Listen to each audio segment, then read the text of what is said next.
Raider Nation, what is going on? I hope you guys are all having a great Tuesday morning. I wanted to go live today as opposed to doing a typical video that I've done in the past. I kind of wanted to go live and just discuss the Raiders, man. Kind of discuss where we're at headed into the bye. I feel great, man. 5-2, going into a bye week. I'll have my good friend Ray the Tape on me here in a little bit. Let me just make sure I got everything going. And we're gonna talk some Raiders football, man. Got my coffee here with me, so that's always a good thing, right? I really want to get into some of the things that I feel like the Raiders have to fix coming out of the bye week because I think there's still some issues with this team. Obviously, we're 5-2, but we should definitely still look at pretty much everything, in my opinion. And I appreciate all the people that are here already, man. Huge shout out to you, Adam, Hype Ghost, Raider Carlos, Robert, OG Andy, Miguel, Marcus, and Mark. Appreciate all of you guys for tuning in. Let's just get right into this, man. You guys know the Raiders versus Eagles. That was a huge matchup, probably the biggest matchup of the season. Derek Carr came out firing, man. He finished 31 of 34, 323 yards and 2 touchdowns. He wasn't sacked, and he was on his game, man. Again, some people talked a little bit about Derek Carr and some of the struggles he's had in the past, and we're going to get into all of that. Once Ray joins me, he'll be here within the next couple of minutes. I'm going to get into it with him specifically. As you guys know, he's a huge Derek Carr supporter. I've kind of been critical of Derek, and right now, he's doing a great job, man. So you got to give a huge shout out to him. But yeah, man, just coming into this Eagles game, one of the things that the Raiders really struggled with was stopping the run. And as you guys know, we still kind of struggled. Miles Sanders on the first drive, he only played the first drive, had 6 carries for 30 yards. That right there is an issue. Even once he came out, like Boston Scott and Kenneth Gainwell together had, I think, 12 carries for 44 yards, which is close to 4 yards per attempt. Backups doing that to the Raiders' first string offense. We absolutely have to fix the run defense. We'll get into it a little bit more. But this Eagles game was huge, man. Going into the bye week, as opposed to being 4-3, we're 5-2. And for the Raiders, in my opinion, it's a world of difference. We on the other side of the bye, we start off with the Giants, and then we got a couple harder matchups after that. We got the Bengals, the Cowboys, and the Washington football team. All 3 of those games will be big tests. I think the Washington football team is a team we should be able to beat. But the Bengals and the Cowboys are playoff caliber teams. The Bengals just smacked the Ravens, man, and they're going to come fired up to play the Raiders, who is the only other team that beat the Ravens.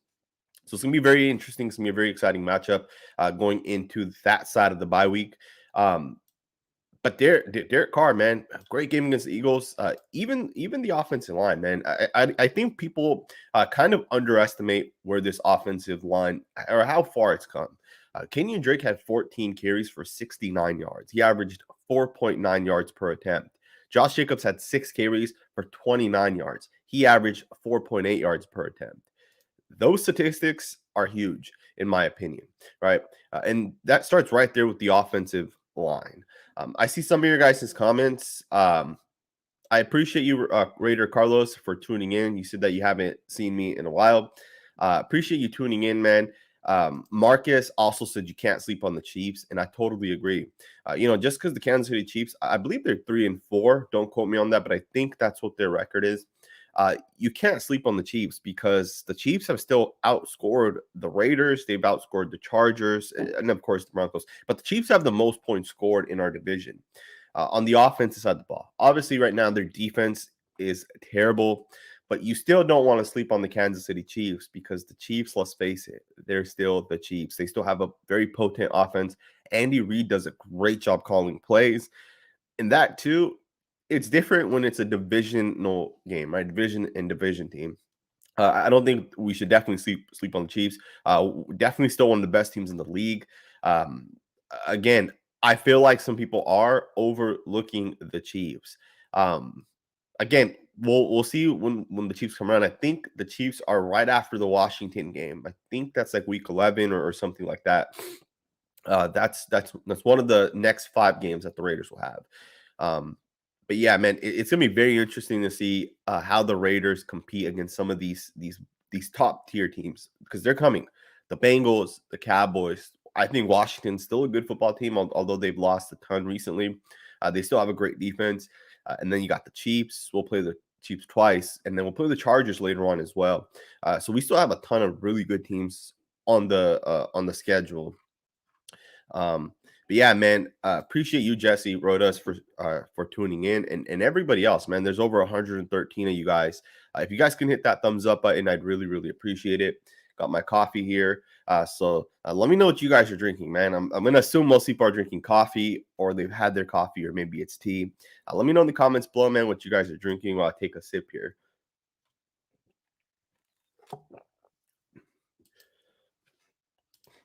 Alrighty, man.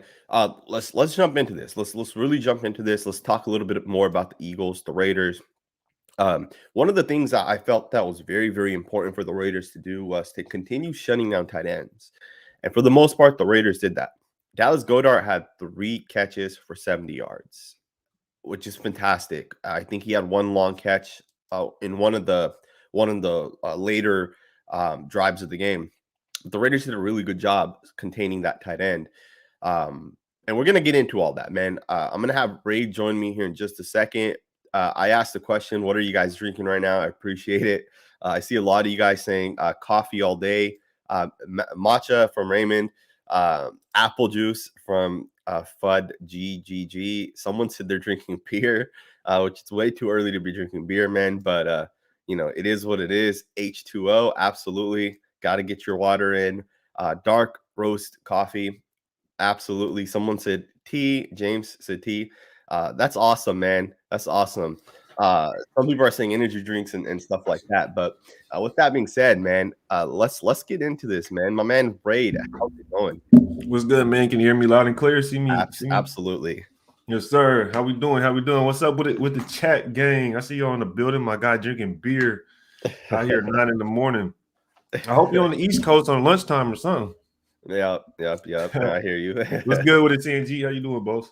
Man, I'm doing great, man. I feel really, really good because we're 5-2, man. We could have easily been 4-3, but we're not, man. We're 5-2, and our offense is clicking. The offense line is clicking. I'm excited, man. I'm very excited about this team. Yeah, definitely. 2016 was the last team that I was really excited for, right? Because after that 2015 year, I think Carr had a great year that year, and it was clear like, all right, this team's ready to take that next step. And we're in a similar spot now, right? Like this team, this is the 3rd year of that great 2019 draft class. It was same thing in 2016. It was the 3rd year of that 2014 great draft class. And these guys are coming together, man. I'm excited, man. How do you feel? How you feeling? I'm feeling good, man. Like you said, 5-2. I'm feeling good too because the fantasy league, man, it's really neck and neck. Also, man, I barely came out with a win. So 5-2.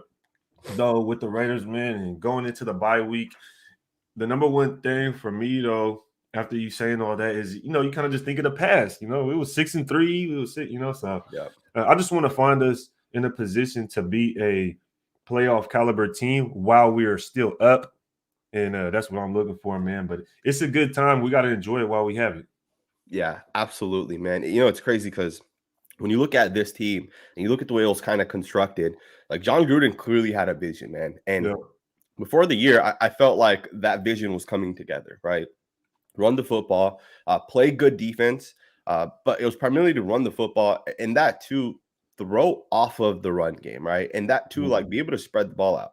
Like this past week, who would have thought that Foster Moreau would be the guy with the most yards, right? He had 6 catches for 60 yards and a touchdown.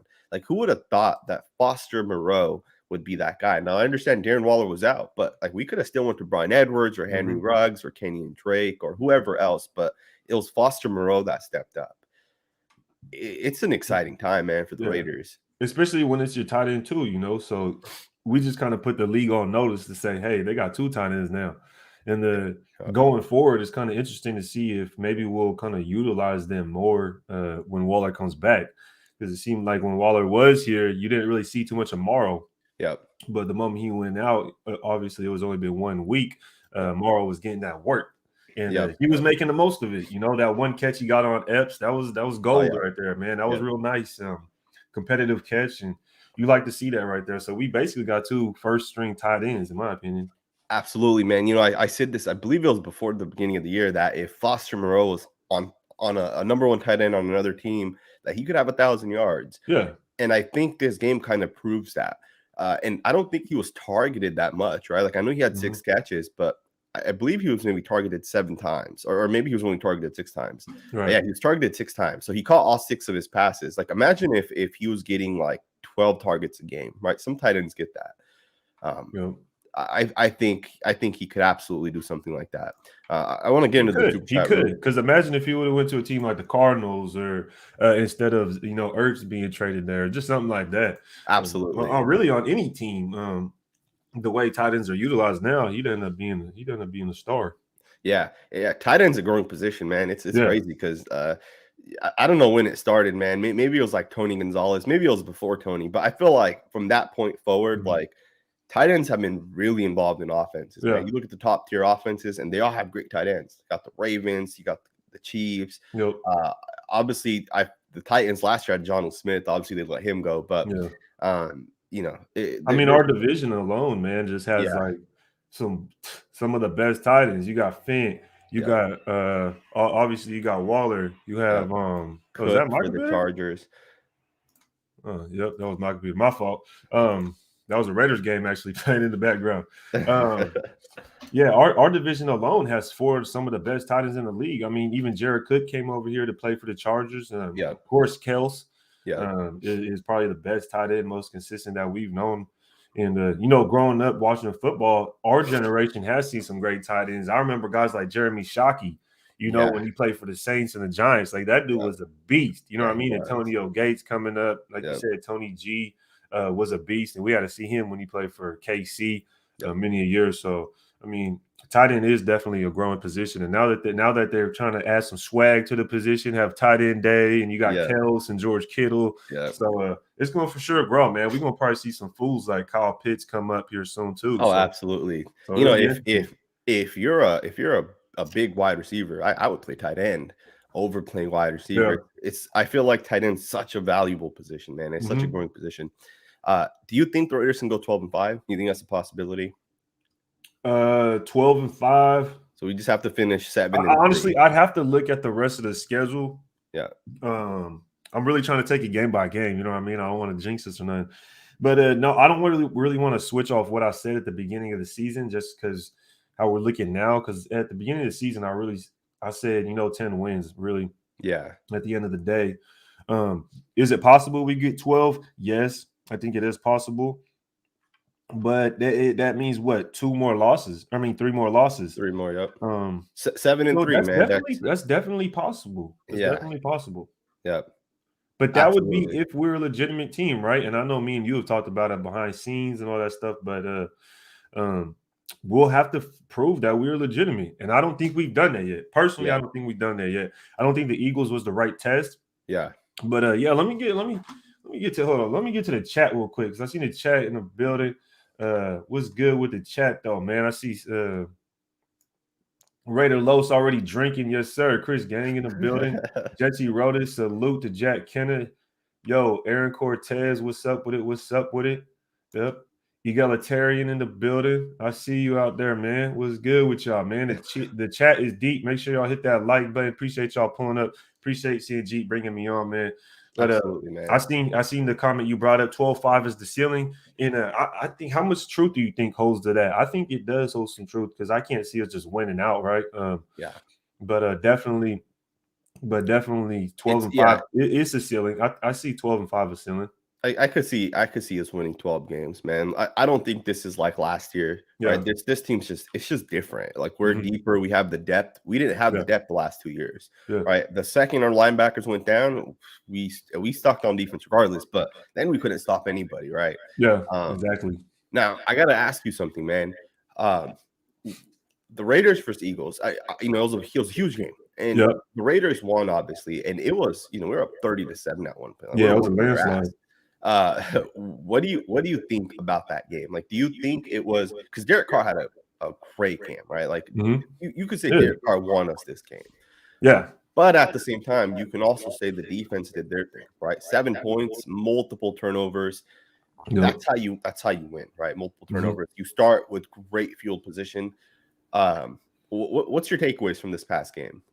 I think it was just a good, solid all-around win for the whole team. Like you were saying, you could give Carr credit, you could give the defense credit. I just think it was a team win. We just showed up. This was a complete game, in my opinion. This is how you prove that you're a good football team. Both sides of the ball was working. You think about it. My biggest thing, I didn't want to come out and play the Eagles and look like we did against the Bears. That was my concern. And this time, the defense showed up, but the offense was lights out. And like you said, the um, Carr was doing his thing. So that's my biggest takeaway, man. As long as we can stay consistent in that play calling, in my opinion, I think we could continue the arrow to point up. But that's what I'm looking for. Yeah, Yep. man, Shout out that's Albert, man. Yeah, shout out Albert, man. Duke City Raider in the building. I see you too, man. The OG, the original Raider in the building. I see you too, man. Anthony pulled up on us. Yes, sir. I see you out there, folks. do you But do you, do you think that the O-line can hold up and continue doing what it did this past game? man, all right, I'm gonna ask you, man, because me personally, I said it before, but now I still think the same thing. I think the offensive line is looking better, but me personally, I think it's all because of the play calling. That's my opinion. That's my opinion. So, Why? so that's a good point because you have said that in the past. So Yeah. do you think the O line was really never that terrible? It was just the Mhm. play calling, or do you think the O line also got better and maybe the play calling, maybe the coach is considering that hey, our offensive line's not that good, so let's run these set of plays. Um, I don't think it's that, man. I think it was the play calling. Honestly, you got to put your offensive line in a position to where they don't have to get teed off on every single time. It was Yeah, almost like putting your offensive lineman in the worst position possible when it's not your best position on the team.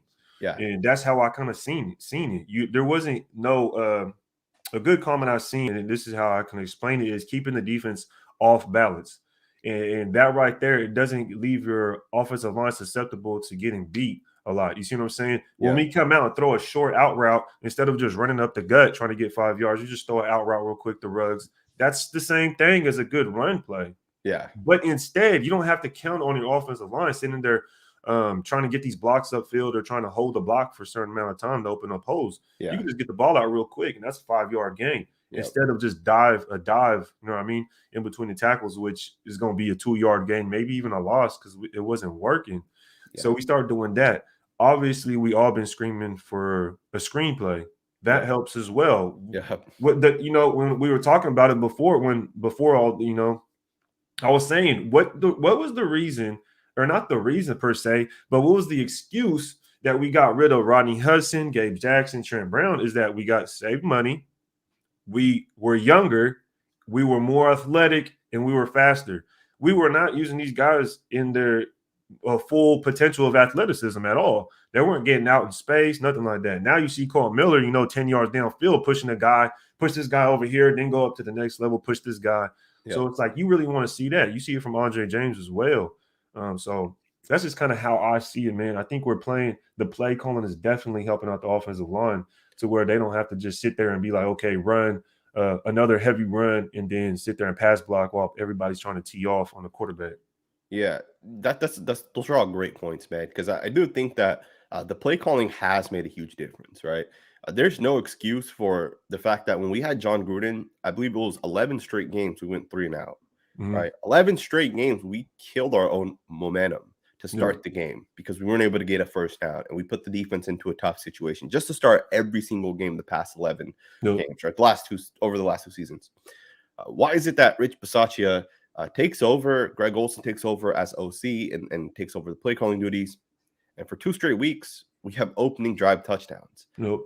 right? So again, I love John Gruden as a coach. I think he's a great coach, but as an offensive play caller, at times I feel like he was struggling, and there's Mhm. no excuse for that, right? There's no excuse for the fact that John Gruden 11 straight times 3-and-out, he's gone, and the offensive coach that takes over two straight touchdown drives to start both games. And those are momentum swings that you absolutely need, man. So there's no excuses for that at all. At the same time, and I remember talking about it. You say opening up. Remember we were talking about John Gruden scripting plays in his opening game. So how much is to that John Gruden's fault? Exactly. You have to look at it in that way. Another thing is we're not having issues in the first quarter scoring or in the third quarter, right? Yeah. And we're only scoring in the second. We're scoring throughout the entire game, right? Now, some people have made these comments towards me, and I just want to bring them up and get your thoughts on them. Some people have mentioned the quality of opponents that the Raiders have played, and they pointed it out. And I know they pointed it out to the fact that in the games the Raiders won, they played terrible teams or in general teams that aren't good, minus the Ravens game. And this was what I fired back with. I said, well, what about the Ravens game, right? That's a 5-2 team at this point. And what I was responded with was, well, they just had a bunch of injuries, right? 2 running backs, their number 1 corner had just went down. A couple weeks later, they got everything together, and now they're clicking. And the team today that the Ravens aren't the same team from week 1, which, okay, you can make that argument. Yeah. And then they also stated that you look at the 2 good teams we played, the 2 playoff teams, right? The Chargers and the Bears, both are potential playoff teams. The Raiders got their butts kicked, right? You know, again, it is something to kind of think about. What do you think? What's your take on that? I mean, what would you say about the Steelers playing now? Would you say that the Steelers are playing better than they were when we played them? I think they're definitely a healthier team, especially on the defense, right? Yeah. I mean, it's hard for me to say that because you got to think about it. We had Jacobs out this last game. We had Waller out. Jacobs was out half the game, right? Yeah. When we played the Eagles, Waller was out the whole game. Richie Incognito is still out, which is our starting left guard. At the end of the day, he's still our starting left guard. We moved the rookie tackle from, our rookie first-round offensive lineman to guard. Yeah. You see what I'm saying? So it's kind of like you got to kind of give or take it in that perspective. Also, we have linebackers that have been out. We have a corner that's out, defensive tackles that were out. We have injuries ourselves. Everybody gets injuries. So when it comes to that, I don't really like using that as an excuse. The only time I like using an excuse for injury, in my opinion, is the quarterback. That's it. Like, you can't really have an excuse outside of that. I don't care about anything. Like, if Lamar Jackson wasn't playing when we played the Ravens, then hell yeah, you could use that excuse. That's not the same team. Yeah. You know what I mean? Yeah. But like, try to say that. Well, what's the excuse for the Ravens getting their ass whooped by the Bengals? Yeah. Like, at the end of the day, what's their excuse? You know what I mean? Yeah. And that's just kind of how I think about it. And people will try to let's use an example. You can't really do that because it's any given Sunday, right? Yep. But at the same time, you can't do that because the Ravens beat the Chargers, right? But then the Chargers beat us, but we beat the Ravens, and it's like it's just a weird teeter-totter there. You can't just do that because if you think about it, are we the same team that we were when we played the Bears? Absolutely. I mean, play calling is different, so you know what I mean. But absolutely, like you're gonna say, absolutely not. It's not. Yeah. You know what I mean? This offense ain't putting up just 9 points. You know what I mean? Exactly. Is that you see what I'm saying? So I don't like that excuse, man. I really don't. The only way I would use an excuse for the Raiders having injuries is if Carr was out. Yeah. That's it, right? Yep. We're not going to sit here and be like, oh, well, Jacobs didn't play. That's why we lost. Yep. You know, so that's kind of where I sit at. I kind of look at it, man. Yeah, one of the reasons why I'm really excited for the other side of the bye is we play the Giants, obviously. I think that should be a win for the Raiders. Although their defense is pretty good, I think the Raiders should still be able to win. And then we got the Cowboys or the Bengals first, and then the Cowboys, and then the Washington football team. And hold on. We got the Giants, Chiefs, Bengals, Cowboys. Okay, so we play the Chiefs after the Giants. Yep. Okay, I knew we played the Chiefs at some point. So those 3 games, man, Chiefs, Bengals, Cowboys are going to be huge games. Yeah. Like we could easily go 0-3 on those games, right? Yeah. Because those 3 teams are great. I mean, we can beat any of those teams at the same time. We can go 3-0 or we can go 0-3. I think those teams or those games are going to be huge for the Raiders. And I think those are the games that are going to tell us what the Raiders really are, right? Greg Olsen is calling a different game than John Gruden. So teams don't necessarily know the way Greg Olsen's going to run his plays, right? Teams don't know how Greg Olsen's going to use his personnel packages and all that good stuff. They got the film now. They got 2 weeks on him. They'll study whatever they've seen from the Raiders, and they'll start adjusting. And some teams going to figure out what to do against Greg Olsen, right? I don't think these first two teams have yet, but some team will eventually figure it out. And that's what I want to see. How do the Raiders respond to that? JR60. Yeah, go ahead. No, I was just saying it'll probably be a lot on Derek Carr because at that point it's going to be harder on him. Yeah. Right. Because then the defense is going to know that they're going to have film on more of what they do. So it's going to be harder on Derek Carr. So let's see how Derek Carr holds up against it. Yeah, exactly. JR said we also beat them good. Like the Eagles couldn't score until the end of the fourth quarter. It's not like last year how they had a close game against bad teams. That is a great point. This year, the Broncos game, we whooped them. Same with the Eagles. We whooped them, right? Those games are over. And then those teams started scoring. I think the Broncos scored 2 touchdowns in garbage time, and I think the Eagles scored 2 touchdowns in garbage time. Outside of that, we whooped them during the actual game, which is different. In the past, we wouldn't beat garbage teams like this, right? We would play we would just play down to talent, right? Yeah, exactly. You look at the Dolphins game last year. That was a great example of us playing down towards the team. I mean, I was going to actually use Dolphins game this year. Yeah, even this year, win in overtime. Exactly, and we should have. Well, I think they've won 1 game so far this season. Like, there's no excuse for that, you know. They just lost to the Falcons, I think. Exactly. Yeah, I think they lost to the Falcons. Now, we talked a little bit about the offensive line. I think the O-line has to hold up. Now, I don't know if you heard Rich Bisaccia talked a little bit about Mullen, Arnett, and Richie Incognito during his presser. I believe it was yesterday or the day before yesterday. He kind of talked about how those guys could potentially come back after the bye week. Like they could potentially start practicing after the bye. Now, Trayvon Mullen, when he's back, he starts. Damon Arnett, he's a depth player. But the one I'm really interested in is Richie Incognito. Because, I was not a fan of John Simpson, like coming into this season. But these past 2 to 3 games, John Simpson's played much better, especially run blocking. And he puts people down. And he's always had that. He's always had like this big, nasty attitude, like I'm going to put this guy in the dirt. And he is one of the bigger linemen we have, right? Like it was noticeable. I think there were reports in camp that he looked humongous coming in, right? What do you think? Like, does Richie Incognito get his starting spot back, like without a doubt, or does John Simpson, has he played well enough to keep it?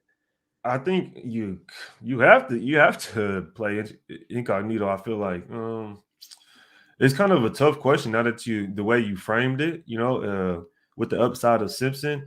But at the same time, I feel like you have to play Incognito. You just have to. I feel like he's just that better player, even coming off the injury. Even though Simpson is starting to look up, I think you have to play him. This is how it goes, man. He's that vet. He will just do that much better, I feel like, honestly. If you don't, I feel like it's going to be a lot more pressure because then it'll be, okay, if Simpson starts not doing so great, then people are going to call for his number. People are going to be like, oh, why is Incognito not playing? He's healthy. He's supposed to come back, blah, blah. So it's just going to create that much more riffraff, in my opinion. And it won't even be based off of play, man. It'll just be based off of hype. And that's something we also got to kind of look for. But at the same time, like you said, Simpson is starting to look better. He is, and I agree with you. And that's what the whole offensive line, and the whole offensive line is looking better. And we kind of, I touched down on that earlier. But what do you think? Do you think Incognito is going to come back and he will take it with his spot back without a doubt? I'll say yeah. But what do you think? So then would John Simpson then be the backup? Like, would he then be ours? So I don't know how I feel about that, man. I almost, because I do like Richie, right? Richie today is definitely better than John Simpson, right? Especially if he's healthy. And that would be the big question. Is he actually healthy? Because the last thing I want is, let's say we roll with Richie and then he gets hurt again. And now it's like, all right, now we got to go back to Simpson, right? I don't know. I feel like that could throw the chemistry off a little bit. But between the offensive linemen, I think if Richie's healthy, I do think he comes in and he starts. It would be interesting to see, like, is there a possibility that John Simpson goes back to right guard or shifts over to right guard and then Leatherwood goes back to right tackle? I don't know, but I will say this. I will say this, and I want your thoughts on this. If Leatherwood goes back to right tackle under Greg Olsen, I think we would see a different Leatherwood. I really feel like the offensive line has played better under Greg Olsen than they did under John Gruden, and I think the same would go for Alex Leatherwood. Would you want Simpson and Leatherwood on the same side? I think that could be a really good tandem right there, man, because they're both big, powerful run Yeah. blockers. I just don't like I feel like they have two similar troubles, and that's picking up those stunts. And I've seen it a couple times. So yeah, I guess I'll just have to look at it a little bit closer when maybe in this latest film or the game before. But I just know that they've had some trouble with stunts, and them on the same side. I don't know how that would work out, but maybe it would. Okay. Well, that's interesting. And now we got a comment from Sacramento Dash Topic. He said Andre James has got to go. Now I've seen the nation relax just a little bit on the Andre James hate, but I still see it. And Yeah. I think to myself, is it that people don't watch film, or is it that they're just stuck in this hate for Andre James? Because Andre James has been playing fantastic I the think they're past stuck, 2 man. weeks. I think people are stuck. It's crazy to me though. Yeah. Like, so are you fine with him at this point as a guard, or do you prefer Nick Martin? I said it at the beginning of the season. Even when we were winning, I said it at the beginning of the season. I said I'm not down on the offensive line. I wanted to give them at least half of a season, at least 6 games. You know what I mean? I said this. Like, you have to give these guys some chances because they're so inexperienced. I think people need to realize that Andre James, first-year starter. John Simpson, first-year starter. Alex Leatherwood. Even Brandon Parker. This would be his – he didn't start the beginning of the season, but as a starter consistently taking that number 1 role, even him. But at the time, it wasn't him. But you have to give these guys a chance. And now that we're giving them a chance, now that the offense is flowing, the game, the play calling is working to their liking, to their abilities, you're starting to see now, okay, they're doing better. You're not going to go put up 30-plus points if your offensive line is not blocking well. You're not going to do that. Yeah. You know what I mean? I don't care who the quarterback is. So you have to give these guys a chance, and I don't think they have to go yet. That's just my opinion, man. I want to see what they could do, continue giving them some time, some experience, and they're going to step up. They should step up. At least not have to replace 2 or 3 offensive linemen. I don't think we'll have to do that. Maybe one guy, maybe, but give them a chance to, become a solid group and play some games together, and we're going to see a better team. Yeah. Andre James, I don't know if you saw this stat, but in week 7 specifically, Andre James was the 3rd highest ranked center by Pro Football Focus. Which, again, I know Pro Football Focus isn't the best, but it's still a reference to use, right? Yeah, most definitely, because people will use the reference when he was bad. People use, right? So you have to use the reference when he does good. Yeah, and that's just being a person. You have to be transparent with that. So if he does good, you got to really give him credit to that. Yeah. Again, anyone that's out there, that has an opinion of Andre James, especially if it's negative, I suggest you go back, watch the last 2 weeks, the all 22 film. If you don't have it, DM me on Twitter. I'll send it to you guys. You got to watch the film on him. Even Alex Leatherwood, I think moving him to right guard has been fantastic for him, right? Because he's even him. Like, I don't know if you saw the play. I posted it to Instagram. It was from Baldy's breakdowns. It's like a clip that he kind of did. Where Colton Miller and John Simpson doubled the defensive tackle, and then as did Andre James and Alex Leatherwood, they doubled the other defensive tackle, and then both James and Miller shifted or reached up towards the linebacker. Yeah, I seen that. But both guys put him on the ground. Yeah, they put him on the ground, right? Yeah. And it's crazy because the Eagles' defensive tackles are good. Like, they have one of the better interior defensive tackles. I don't think people realize. Like, Hargrave was on the Steelers, and he was a superstar for the Steelers. Yeah. They were upset when he left. And then Fletcher Cox is Fletcher Cox, right? He's still a really good football player. I think the Raiders did a great job against that interior line. And I want to see this offense line just continue to improve, continue to get better. That's going to be the biggest thing for the Raiders to have success. I have a lot of confidence in Derek Carr this year. I think he's really come together. He's more comfortable. The weapons have made it easier for him as well, right? And I think the development of guys like Henry Ruggs, and I'll be the first to tell you guys, I had Henry Ruggs ranked as my 7th wide receiver coming out that year. 5 of the 7 are having great years. The only one that isn't was ranked 6th, and that's Jalen Reagor. But I had Henry Ruggs ranked as my 7th wide receiver. And he surprised me, man. I didn't think he would do what he's doing. Now, I will say this. I feel like he's very reliant on deep passes. or it's like a 2-yard throw or a 3-yard out route, right? Like a quick out. Yeah. I need to see him run more like 15-yard digs or like an 8-yard curl or something like that, right? I need him to get more of those type of catches. I think because I see a lot of deep passes, right? So I just need him to develop a little bit more. But for the most part, the offense has done a great job. Yeah. I think we'll see some of that from Ruggs, but I see him developing still, right? I've been screaming for it. Get this man involved early with some short throws. Get this man involved early with short throws, and that's what you see. You see him on the out routes. You see him on a slant. You see him on a screen. You see him on a little fly. So this is the kind of stuff you have to get working. You notice this past game, I'd have to check the stats to be 100%. Let's see. How many catches did he have, Ruggs?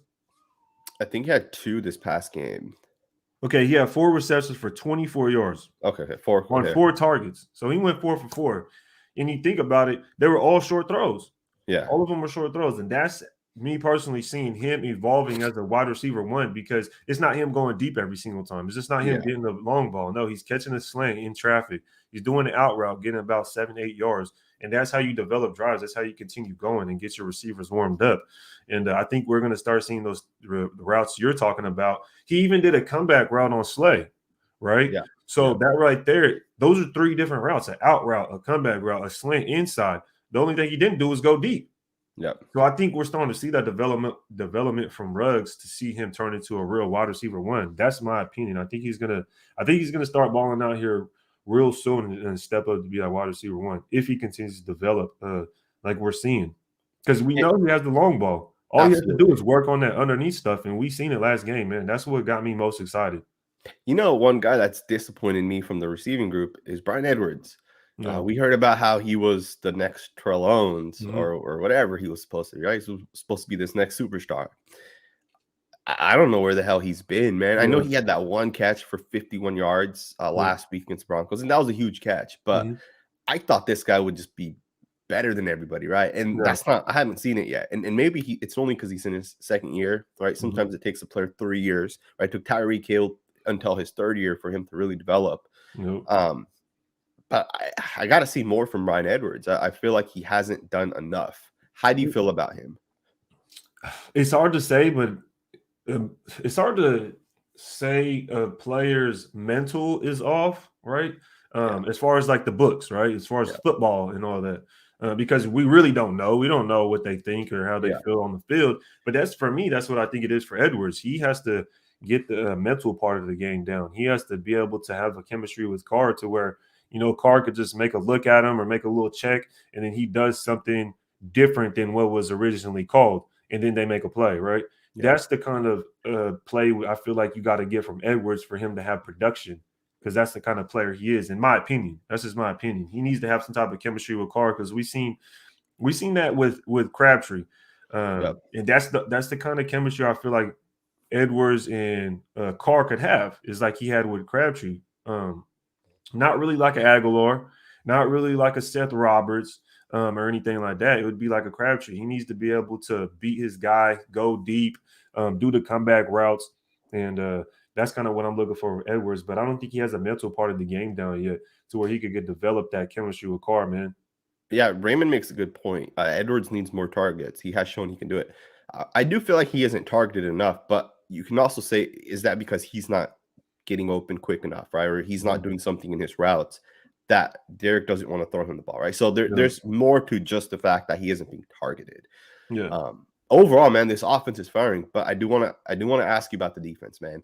I'm going to start it off right away talking about Jonathan Abram. As you know, he's a player who I felt last year could be a great football player, right? He has the instincts, he has the football awareness, he has the twitch in his body to avoid blocks and all that good stuff, right? We'll talk about the secondary, we'll talk about the D-line, linebackers, all that. But Jonathan Abram, man, what's your take on his play so far this season, the first 7 games? I feel like he's been balling. He's doing exactly what we thought he'd do. You know what I mean? He's playing that strong safety. He's inside the box. He's getting in there on the very limited blitzes we do. He'll sometimes get the blitz. His coverage, though, is just what kind of gets, a little something I'd like to see a little better at. I'd like to see his coverage a little better, but he's doing everything we expected him to do, and I think he's playing a solid spot now that he got Gus Bradley as his coach, as his DC. So you texted me and you said Abrams coverage is suspect. That was the text that you sent to me. Yeah. What was the play? Because I might have missed the play. Like I didn't see it. Well, it's been more than one, and it's been when he's playing in that. I can't. It's hard for me to say exactly what spot he's playing at. I don't know if it'd be like the weak side backer or maybe he's just the strong safety inside the box, whatever. But he just lets that seam just run right past him sometimes. Either that or the flats. I've seen a couple times to where it'll just get right past him. And I don't know if he's confused on whether he should, situational. He's confused whether he should take the seam or he should take the flat based on the situation. But I've seen him give up some touchdowns like that. And that's the most suspect thing to me is his coverage. He needs to make sure he sticks on his man when it's times to when he's in that zone. Yeah, the thing with Jonathan Abram is I agree with you. Like he's not that good in coverage, right? He's not going to, like I would not trust Jonathan Abram man to man on like most tight ends, the most good tight ends, right? Like I wouldn't trust it because that's not his game, right? He's more of you put him in zone. And he'll cover a zone. You put him, and he'll make the smart play, right? Like I have the trust in Jonathan Abram to do that, but he isn't a man-to-man. Like he's not going to cover Hunter Renfrow, right? I mean, most people aren't going to cover Hunter Renfrow, but he's not that coverage guy, and I agree with you on that. The one thing that I love about Jonathan Abram's game is how he makes plays that have impacts for the Raiders.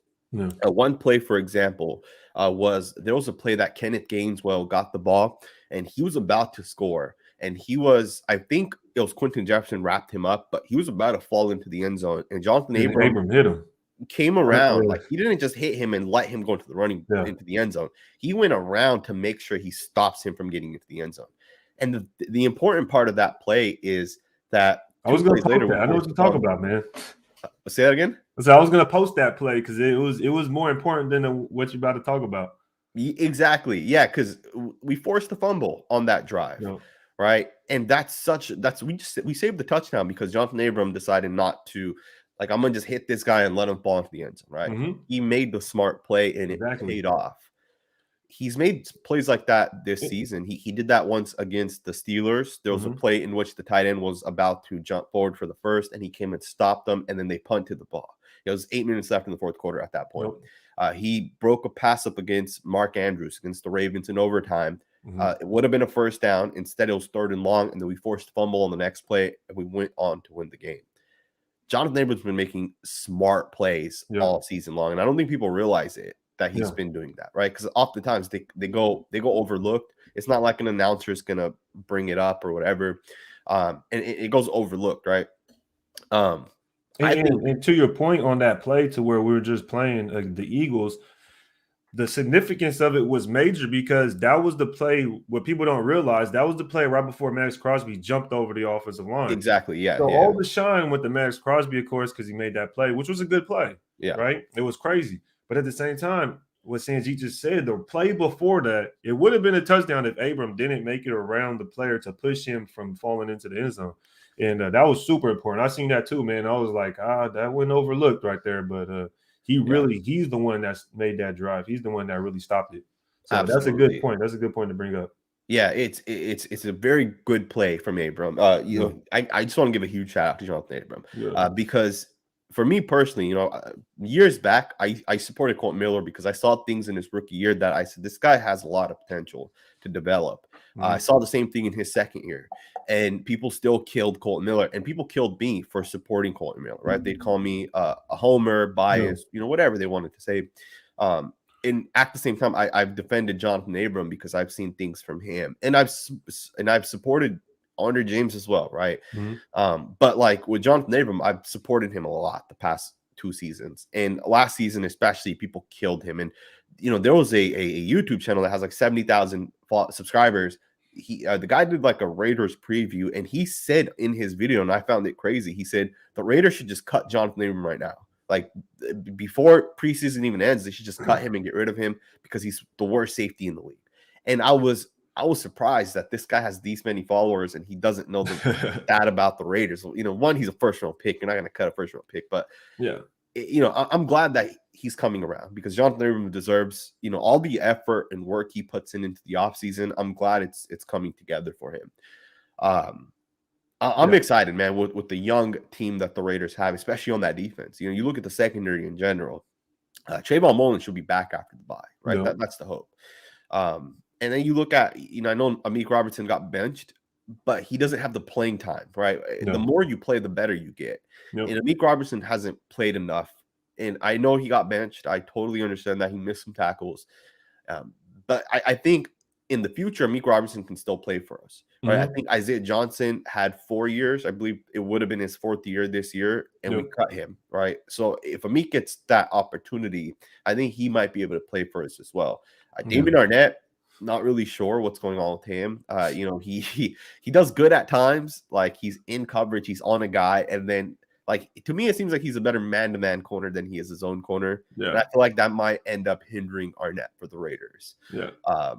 I don't see Arnett staying, man. Honestly, I just don't. Do you think we should trade him, or do you think we should cut him in like 2 years? Whatever you do, whatever to get rid of him. Honestly, I just don't see it, man. I honestly don't.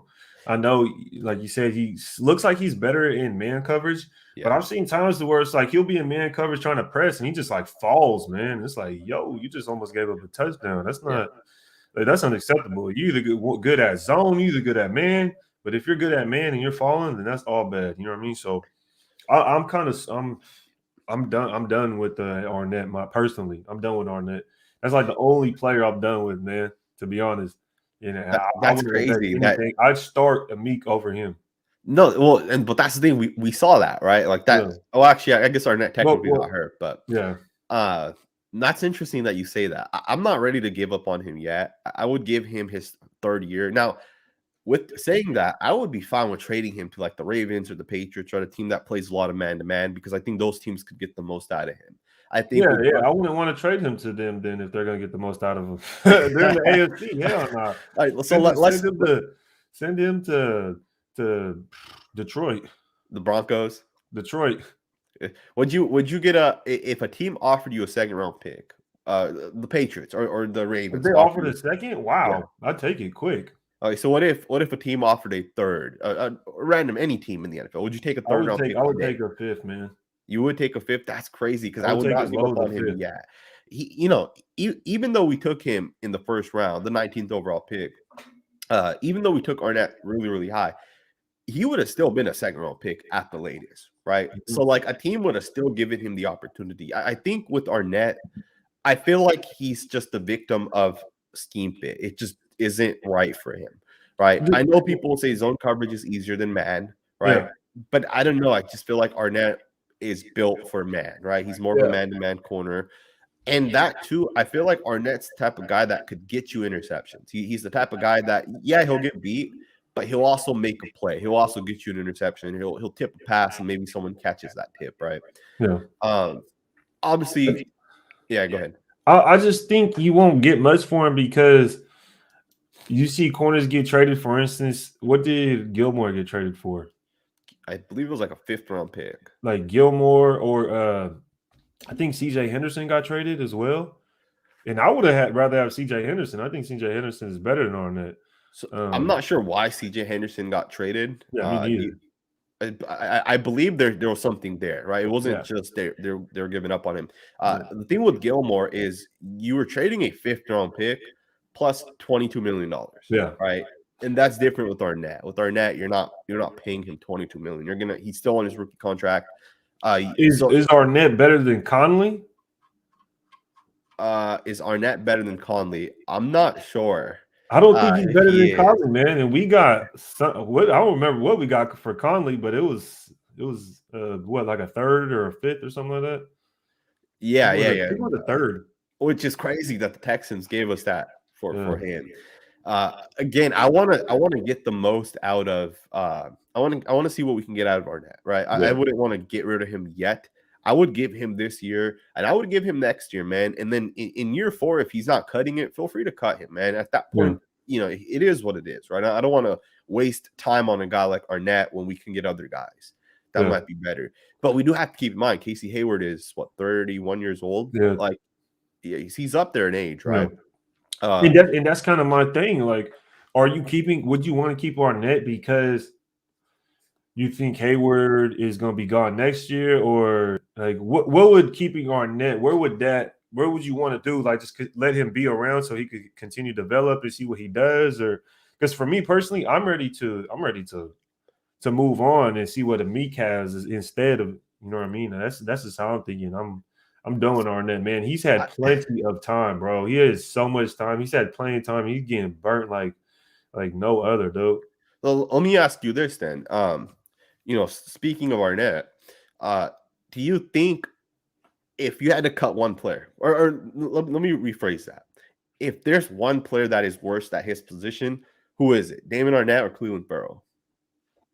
Damon Arnett, by far. You think Arnett is by far worse than Cleveland Ferrell? By their respective position? Yeah. Yes. Oh, bro, by far. I don't know, man. Maybe I can agree with that. That's easy. Hold on. That's easy. I'm gonna say why. Damon Arnett has had last year to play, and people would say, okay, he was hurt. He gets his whole off season, right? He comes in this year, and the dude is still playing terribly. Like, he comes in barely, and then he gets burnt by Mike Williams, and the only reason that's not a touchdown is because Herbert misses a throw. But there was other multiple plays that he was giving up, and he's just garbage, man. He's not. He got drafted in the first round. He wasn't supposed to be a first-round draft pick. Yeah. So that right there kind of makes it harder to let him go because we drafted him in the first. Yeah. With Ferrell, I don't think Ferrell is even a bad defensive lineman. I think once we let him go, which I think we are because we're not going to pay him, he's going to go to a team. He's going to be just fine. Yeah. He'll be at least an average defensive lineman, if not maybe just slightly above average. So here's the thing, right? Here's Cleveland Ferrell is in year 3, and Arnett is still in year 2, right? We have to keep that in mind. At the same time, I just feel like with Cleveland Ferrell, it's very clear that he doesn't have a pass rush, and I think it's gonna be very hard for him to develop that, right? With Arnett, I just feel like there's, if he's in the right system, I think he can have success, right? I really believe that if Arnett is in the right system, he can have success. I think the only issue with him is the system's not built for him. Yeah. At the same time, Cleveland Ferrell at the moment is our 4th defensive end. All right, Carl Nassib has outperformed him, and he comes in before Cleveland Ferrell comes in, which is crazy, right? The 4th overall pick in the draft. Like, we could have had Devin White over Cleveland Ferrell. At the same time, we could have had Kenneth Murray over Damon Arnett. Yep. Those are just huge misses by, whoever decided to go with those guys, whether it was Mike Mayock or John Gruden. Those are huge misses. Hopefully we don't make those same mistakes going forward.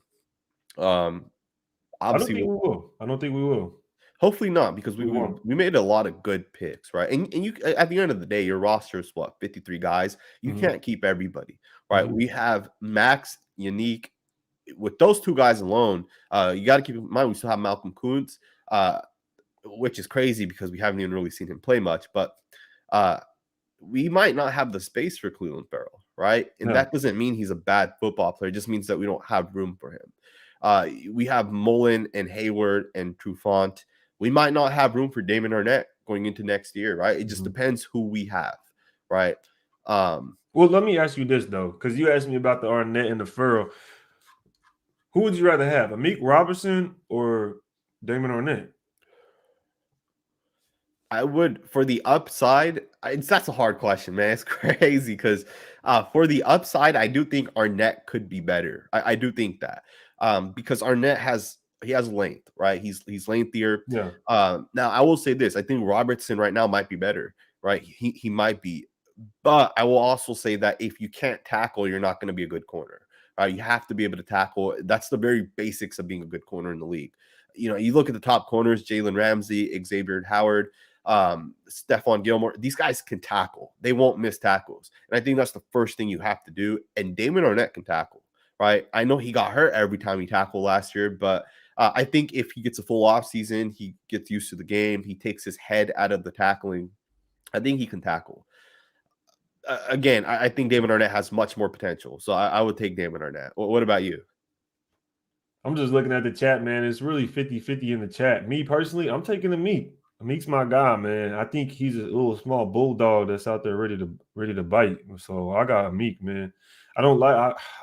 It's hard for me to pick Arnett because I think this is the only time I've ever taken like a player's like personality into a factor. But I just don't like the way he really comes off as well. It's kind of like football is second to him as well. So I don't really like that. Yeah. I follow him on social media. I see some things and I'm just like, I don't know. And then also, I don't like the way he talks and carries himself. Not saying he has to be like completely full blown professional because you don't have to. But at the same time, I'm just kind of like, you kind of have to like pick up some type of vibe, some type of curriculum or different vocabulary, anything as you mature as a grown adult. And I just don't see that churn getting turned for him. So no, I don't I really agree think with you. Arnett. Yeah, I don't really see Arnett being like that interested in football, in my opinion. Would you rather play Damon Arnett or I'm assuming that's DJ Hayden. I don't know, but both guys were pretty much bust for the Raiders. I think we actually brought in Hayden for a workout, right? Yeah, we did. Yeah, we did. I'd rather have DJ Hayden than Arnett, but I wouldn't want Hayden on the outside. Hayden has developed over. Hayden's a lot older now, but he developed into a decent slot corner. That's what he's been known for in his career in recent time as a slot corner. So you can't really compare the two. Yeah. Because Hayden's way better than Arnett in the slot. So you can't really compare that. Hayden on the outside, I don't really know. I don't really know about that. No, so you do make a good point with Arnett though, and the way he carries himself, right? I think it's a big deal the way you carry yourself, right? Because that's the way you carry yourself is the opinion of other people of you, right? It's what you want people to think of you, right? That's up to you. You look at what Jonathan Abram posts. To me, Jonathan Abram comes off as a guy that works hard every day. He works hard. That's the way he comes off to me because that's what he posts on social media. That's what he carries himself as. Arnett doesn't do that, and it does make you question how much does he care about football. It's one thing if he's a great football player and then he posts whatever he wants to post, but that's just not the case. Right. Aunt Six, thank you for the super chat. I know I didn't get to your other super chat, but we're past what your super chat was. But this super chat, you said, how different would have it been if we drafted AJ Terrell instead of Arnett? We wanted AJ, but the Falcons drafted him before us. That was the talks, man. The Raiders did want AJ Terrell, and he did get drafted before Arnett. It's just crazy, like these decisions that teams make. If you look back at some of the decisions that we made and you look at how much different our team could have been if we just made the right decision, it's crazy, man. You even go back to the fact we took Jihad Ward a pick before Derrick Henry. I can never get over that, man, because Derrick Henry is a superstar, bro. And I know the Titans. Say that again? Hall of Famer. Potential, right? If he just continues to do what he's doing. Like he has that. The thing is, it's like I don't think he's going to slow down either, right? Like some running backs get hurt. I don't think that's going to be Derrick Henry. He just has a different type of body, right? I don't think he's going to get hurt. So, but then even the Cleveland Farrell, and we could have taken White, the Arnett, we could have taken Kenneth Murray, or potentially AJ Terrell could have fell to us. We could have gotten him. Our entire team future shifts. Right. If you just make the right picks. And I think that's why drafting is such an important part of winning. But at the same time, I will say that we've gotten some picks right. Max Crosby, Hunter Renfrow. You can say even Andre James, right? Although he was an undrafted guy, was a good pick because now he's replaced Rodney Hudson. Obviously, we'll come back to this in 2 to 3 years and we'll see how that actually works out. But we've gotten some things right. And I look forward to seeing what Mike Mayock can do, right? He's 51%, which is 100% in my eyes. Right. So it's going to be interesting to see that, man. But I think our team's looking right. I will say this. I think our linebackers are a huge issue. Huge issue. And I know people, from the looks of it, you might not think so.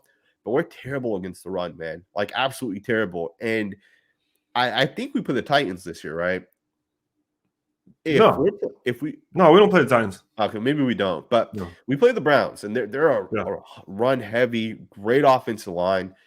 How are we going to stop these run teams? Teams are going to run the ball because I would make the argument if Miles Sanders stays healthy against the Raiders, he would have had 150 yards, assuming they fed him the ball. Right, one drive he had 6 carries for 30 yards.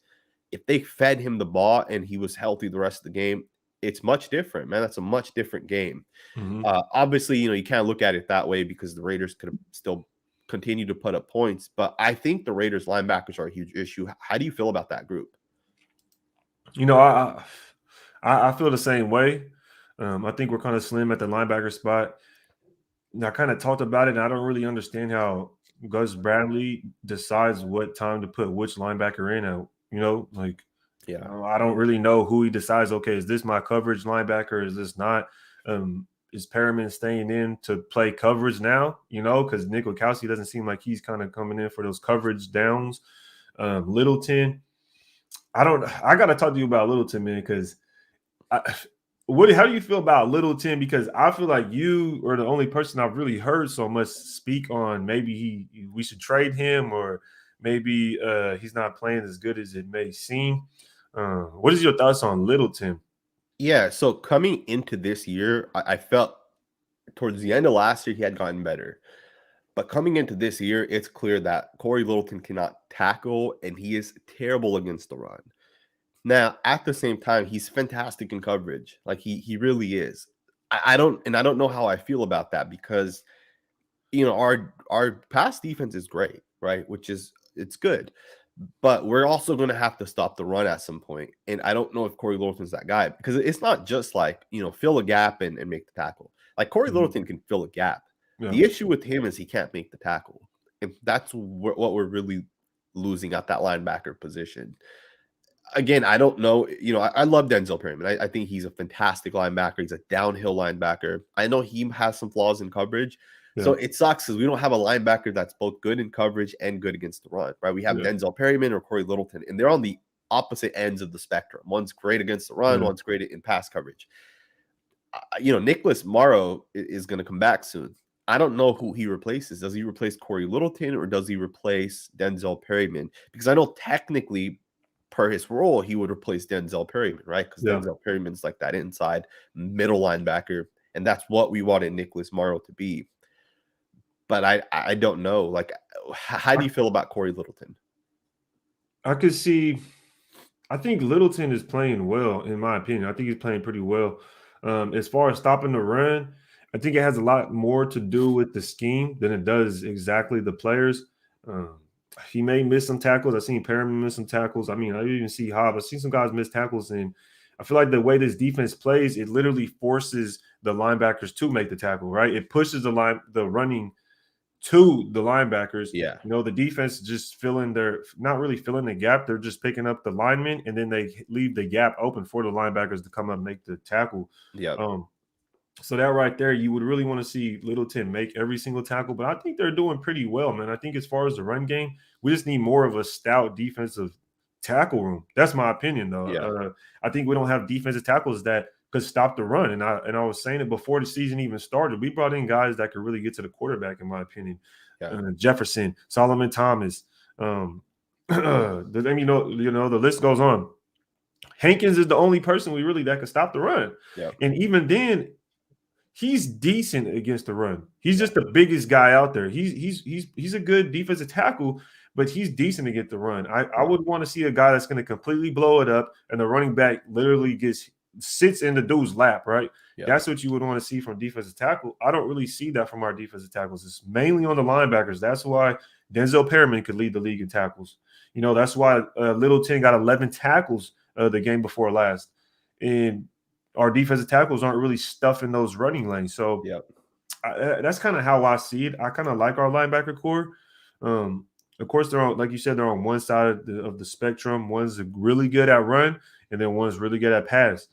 And I'm not really mad at that. I just think our defensive tackle room kind of needs to step up. They're good at getting the quarterback, But when it comes to stuffing them runs, where's the defensive line at? Where's the defensive tackles at? We just don't see it. It always lands back on the linebackers, which isn't completely a bad thing. That's not what I'm saying, because in the past, we always had safeties leading our team in tackles, which was completely terrible. Now we finally get our middle linebacker leading our team in tackles, which you want. But that's just, I feel like that's just how the scheme is. It's just designed for the runs to get straight to the linebackers. So I don't know, man. I think you could take a little pressure off if our defensive line kind of stepped up and helped in the run. Yeah, it's crazy because how much better would we be if we had a healthy Gerald McCoy? Like, if Yeah. McCoy did not go out for the year, I feel like we would have been so much better. Yep. I do agree with you. I think some of the run, because it's an issue. Stopping the run is an issue at this point. We average, I'm not sure exactly how many yards per run we're averaging, but I'm going to say it's close to 5. It has to be close to 5. We have to get our defensive tackles to be better. We have to have our linebackers be better because we're struggling against the run, and that's going to kill us, right? And I saw some people comment saying, well, we play a cover 3. It's a zone that's not meant to stop the run. I mean, you can play a cover 1, a cover 10, whatever. The coverage does not matter, right? Yeah. The run fits are the run fits. You put 8 guys in the box, you should be able to stop the run, because most teams, when you put 8 guys in the box, will only have 7 blockers, right? That 8th guy in the box is for the defense to have that extra guy to stop the run. It's not like teams are running these outside stretch plays and they are getting to the outside. It's really just to the inside. It's these inside zones that are really killing us. And I agree. Part of that is the defensive linemen aren't getting there. I will also say this. I think giving up 3 yards on first down, 4 yards on second down, and being in a 3rd and 3 is perfect. That's where the Raiders want to be. I think that's what Gus Bradley wants the Raiders to do, because I feel like there's been a lot of 3rd and 2s, 3rd and 1s, 3rd and 3s, and the Raiders have made the stop and gotten off the field. Right. And I think Gus Bradley's okay with that. I think that is one of the things that we would take. We would take a 3rd and 3 and come up and make a stop. But yeah, man, it is interesting to kind of see. I love the pass rush though. And I'm okay with giving up in the run defense if our pass rush is there. It's what it is, right? Our pass rush has been fantastic this year. How do you feel about the pass rush? The pass rush has been lights out, man. And I was going to say, as you were talking about 3rd down, we're currently in defense ranked 10th in 3rd down percentage, so that's pretty good. And I think that contributes to, because our pass rush is so good. We're getting to the quarterback on 3rd down. We're causing fumbles. We're causing bad throws, missed throws, hitting the quarterback's arm like Unique did to Hurts this past game. So you really like to see that our defensive tackle room is stepping up when it comes to pass rush. So it's coming from every single angle when it comes to the passing game. So I'm pretty excited, and it's interesting because you think like the past 2 to 3 years, man, we've been one of the worst pass rushing teams. Like, I haven't looked at the stats, but I'm sure we've already passed or about to pass the stats that we had last year. We're about to pass that this year already, I feel like. So I'd have to look at the stats, but it's definitely showing up on the field, especially picking up Yannick, Max Crosby. We talked about the draft picks earlier, and it's interesting because, we didn't get the guy in the 1st round, right? But then we end up getting a guy, Max Crosby, who's looking like a complete superstar right now. Like, the dude's balling out, and he doesn't get enough. I feel like he doesn't even get that much credit from the media. It's like pass rushers get, which is kind of interesting. But he's really been balling out, man. So it's fun to watch, and it's fun to be a Raider right now. How much is the pass rush, that defensive line, contributing to better coverage in the backfield, or do you think it goes hand in hand? Because I've seen some sacks are kind of coverage sacks. I'm like, absolutely. That was that. Yeah. So how do you think about that? How they correlate with each other? Absolutely, man. I think coverage definitely helps a lot. Yeah. There's some plays that, like, maybe an offense tries to have these longer developing plays, and the coverage is great, and the pass rush also gets home on those plays, right? I think it definitely goes hand in hand, right? I'm sure you can take some plays in which maybe coverage breaks down. There was a play in which I think it was against the Broncos. It was a cover 3 beater. They had a crossing pattern on from the slot receiver from the left side crossing to the right. Brandon Faison, they play action. Brandon Faison steps up, and the receiver gets right behind Corey Littleton and Faison. And then the safety, Merrick, wasn't able to get there in time. But but Damian Square hit the quarterback as he threw it. Had he not been hit, that could have been a completed pass for 30 yards, right? So I think it goes both ways. I think the D-line, the pressure, as well as the coverage, I think it goes hand to hand. I will say this, man, we're kind of banged up, right, on the defense. Mullen, Arnett. Then you look at our linebackers, and Javen White was having a good preseason. Nicholas Morrow is, he was supposed to be the best linebacker on the team. And then you look at Joe McCoy went down early, and Cleveland Farrell hasn't been the same player that we thought he should have been this year. The team's much different. The D-line's bringing in new guys every other week, right? Gus is bringing in Gus guys. But we're still playing really well as a defense. And I just think there's so much potential for this group as they get older or as they get experience with one another. And I'm excited, man. It's a great time to be a Raider fan. 5-2. Right, 5-2, and you bring up Gus Bradley guys, man. He brings in guys like I see the chat going crazy right now, and they talking about the Brandon I don't even know how to pronounce his name, but Brandon Fasherson or Faison, something like that. He came in and made some plays as well. Him, Teamer came in and made some plays as well. So, Gus Bradley is really the reason. It's really just the main reason this defense has made any type of turn or made any type of change. Biggest offseason acquisition we made, as a team as a whole. A lot of these guys, Yannick, Denzel Perriman, all these guys that we seen on the team now, those are all former Gus Bradley guys. So it's pretty interesting to see how the dynamic of just bringing in one coach can change the whole culture of a team, right? He's not even the head coach, but bringing him in changed the whole entire defense, and you see where it's leading us. So it's fun to have a winning season. You know what I mean? At this point, and feeling the way we are, because in the past we're always skeptical. Being a Raider fan, you have to be skeptical. There's no way you could just go into the game like, we're about to blow them out. No, you have to be skeptical. You have to still be wary of our past and what we've done. And we're overcoming a lot right now, right? We just lost our head coach. Like, who's ever lost their head coach and then continue to go? Not even continue because we lost the last couple of games, but lose your head coach, then lose the next or win the next couple of games after losing them, right? So it's crazy, man. We're in a different. Being a Raider fan right now is different than anything any fan has ever faced. I feel like. Yeah, I could not be more excited, man, for where we're at. Adversity, man, it's a huge thing, and the Raiders have played 2 games and we won 2 games without Coach Gruden. Rich Bisaccia, got to give him a lot of credit, man. He's done a great job. The game planning has been on point. The defense has been on point. Derek Carr and the offense has been on point. I want to just continue to see this team improve, man. Yes, sir. We got to make the playoffs this year, man. There's no excuses. If we don't make the playoffs, I don't think Rich Bisaccia gets brought back. And I think we have a whole new defensive coach, a new offensive line coach. We'll have a whole new system everywhere, basically. I don't think, which would be terrible in my opinion, because I like Gus and I like what he's done. Don't say that, because if that happens, man, I don't know. I might go on a crazy rant. I hope that doesn't happen, man. I swear, I hope that doesn't happen. I hope Mike Mayock does not do that. If we continue to do well, do we keep Rich as head coach?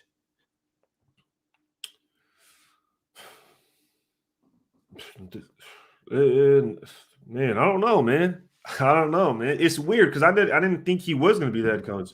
I didn't think he was going to be the interim head coach, I should say. But I don't know. You got me there. I'll let you take that one first. You go ahead. If Rich Bisaccia, if we get into the playoffs and we win a playoff game, one playoff game we win, I think he should be the head coach. Being a head coach isn't. I think it's more important having a good offensive play caller and a good defensive play caller, right? I think your head coach can be average as long as you have good play callers on the offense and defense, or you have good schemes.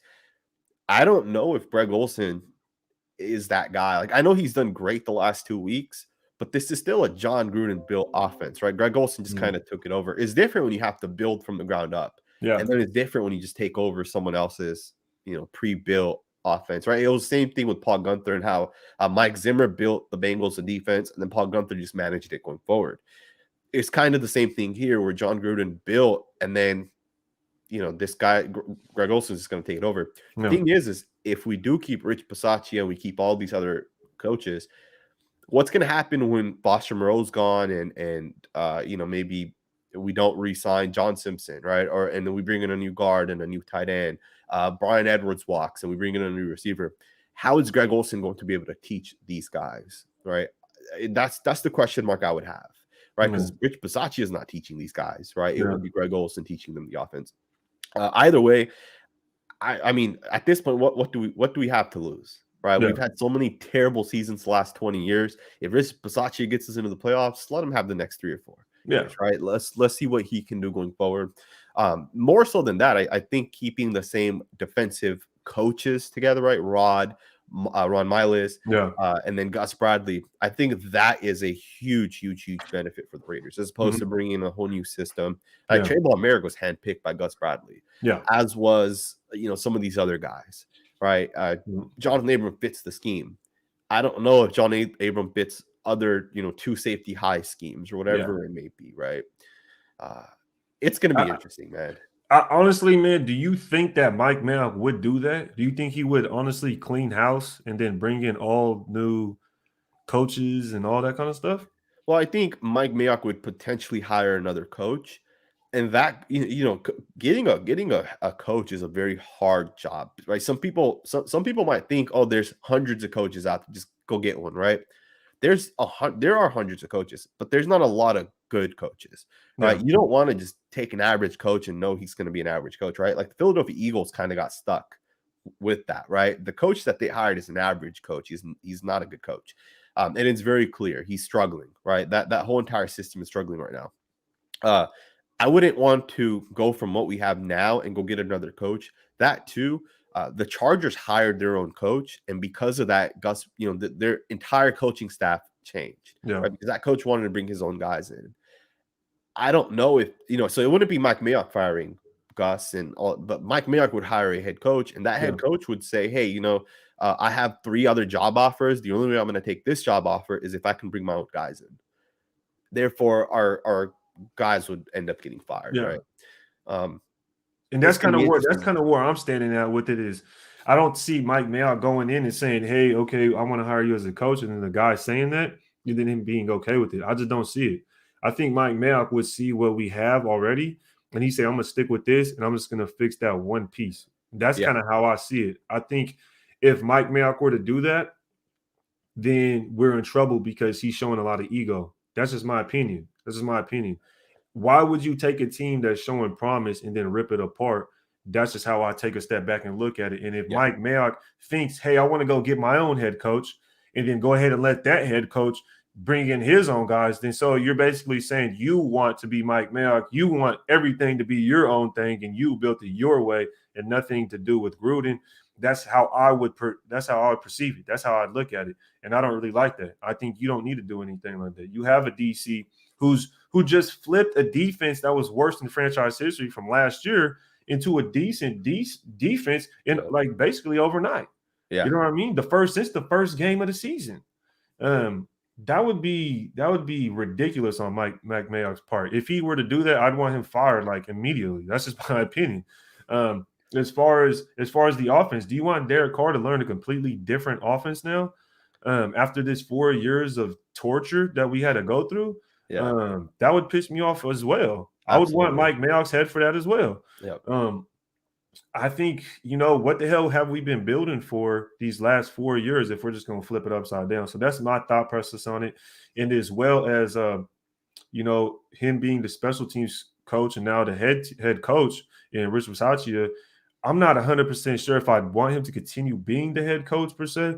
But if he were, I wouldn't trip because I feel like that each coordinator has their own thing going. Like DC, Gus Bradley is the DC at the end of the day. Like that's the DC. He takes care of that. He'll take care of it. Greg Olsen and Derek Carr are together, in my opinion. I don't think it's too much just Greg Olsen. I think Derek Carr is a very smart football player. Like, he knows the books. Like he knows it. So with him and Greg Olsen, I think we'll be just fine. But if Mike Mayock, if he brings in a damn head coach and says, oh, okay, yeah, you could do this, that, and the third, then that would piss me off, and I'd be furious, man. But to your example of the Chargers, I don't know. Was the Chargers head coach is a defensive guy? right? I think so. Wasn't he the old DC for the Rams? I think so. I think that was So the coach that they hired. yeah, so the only way I could even kind of agree bringing in a different guy is if it was an young offensive mind like a McVay or what's the Cardinals coach name again? I always forget that dude's name. Cliff Kingsbury. Kingsbury, that's it. Yeah. Kingsbury. If you bring in a guy like that just for the offense, but leave Coach Bradley alone, only bring in the offense, then okay, maybe. But even then, I wouldn't like it because this offense is being instilled. Now your offensive line has to learn a bunch of different stuff. You're going to get a bunch of different weapons because they're going to want to run their offense a certain way. So I don't know, man. I would like to keep it the way it is right now. We have head coach ability in-house, which, like you were kind of saying earlier, Rich Bisaccia doesn't really have to be a full-blown head coach. He could worry about what he has to worry about. And then Bradley, he's been a head coach. Tom Cable's been a head coach. Rod Marinelli's been a head coach. You look at Tampa Bay, their guys, they got a bunch of head coaches all over all over the sidelines that are coordinators. You look at Todd Bowles, defensive coordinator. He was the head coach for the Jets, right? I think we're fine, man. I think we're fine where we're at. If Mike Mayock does that, he'll be on the hot seat faster than you know it, because then it'll be on him for turning over. And then now if we don't show any type of promise, it's gonna be all over again. Yeah, no, I'm not down for that, man. Yeah. I'm not down for that. Well, yeah, I mean, Jack Del Rio made that same mistake after 2016, right? He fired the offensive coordinator, promoted the quarterback's coach, and ultimately that was a huge hindrance on the offense. Those type of decisions are decisions that can force you to lose your job. Mm-hmm. I agree. I think Mike Mayock should absolutely keep it with what it is, right? If he doesn't have faith in Rich Bisaccia, then maybe you hire Tom Cable or Gus Bradley or someone, right? Yeah. But I'm fine with Bisaccia, right? A head coach is a head coach. Again, I think the Raiders have done a great job, and I'm excited to see what we can do the rest of the season. Mm-hmm. I want to give you a huge shout out, Raid. If you guys are not subscribed to Raid the Tape, make sure you guys go subscribe to Raid the Tape. I really appreciate you, man, and I look forward to doing this more often. Yeah, most definitely, man. We got to. I like doing. We trying to do that film session together. Show the world what we be seeing, but we'll do it eventually, man. Appreciate you bringing me on, of course. Absolutely, man. Thank you guys for tuning in. Hit that like button before you guys check out, and I'll see you guys next time with another video. Peace.